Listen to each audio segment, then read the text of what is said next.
Have you ever wondered where the wind comes from? You can't see it, but you can feel it on your face. Watch trees dance and even see giant windmills spin. So, what exactly is wind and why does it never stop moving? Let's uncover the invisible force all around us.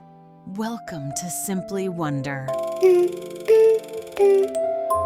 Simply Wonder.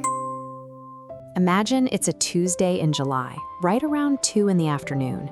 The heat is thick, the air feels heavy, and you're breaking a sweat. Fast forward 2 hours, the sky turns a bruised purple. A harsh rush of cold wind hits your face, followed immediately by a torrential downpour. How does a clear, sweltering day turn into a freezing, chaotic storm in such a short amount of time? To understand what happened, we need to look at two ordinary things you have in your house right now: a vacuum and a sponge. Storms aren't an interruption of the summer heat. They are a direct physical consequence of it. It starts with the sun. When it beats down on the earth, dark surfaces like roads and dirt heat up until they act like a giant stove burner. As air above the hot ground warms, its molecules spread out, becoming lighter and float upward.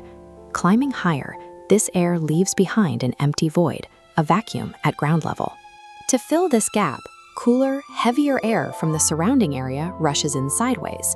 That horizontal rush of heavy air moving into an empty space is exactly what we feel as wind. So what happened to that warm air that just floated away? It didn't travel empty-handed. Warm air behaves very much like a sponge.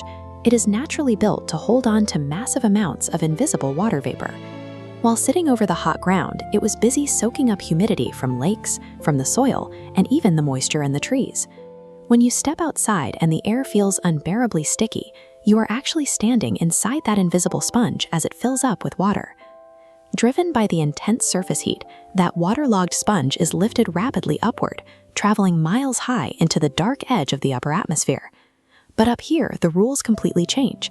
The further you get from that sun-baked ground, the colder the air becomes. And cold air physically cannot hold as much water as hot air.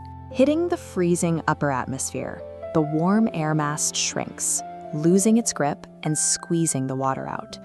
These tiny droplets cluster together, forming the visible shape of a cloud. As cooling continues, the droplets merge, become too heavy, and fall as rain. Every rainstorm is just the sky wringing out a hot sponge that floated too high and got too cold. Let's go back to that sweltering 2 o'clock afternoon, but this time, look at it with scientific X-ray vision. The heat radiating off the pavement is the engine for the entire storm. It is expanding and rising straight up like a hot air balloon. Then, at 4 o'clock, that sudden gust of cold wind hits your face. That wind is the surrounding cool air finally rushing in to fill the vacuum left by the rising heat. Then you look up as the first cold raindrops strike the ground. This is the very same moisture you were sweating through hours ago, now being squeezed out by the cold upper atmosphere. Weather isn't random chaos. It's the Earth taking a breath, moving heat and water around to keep the planet in balance.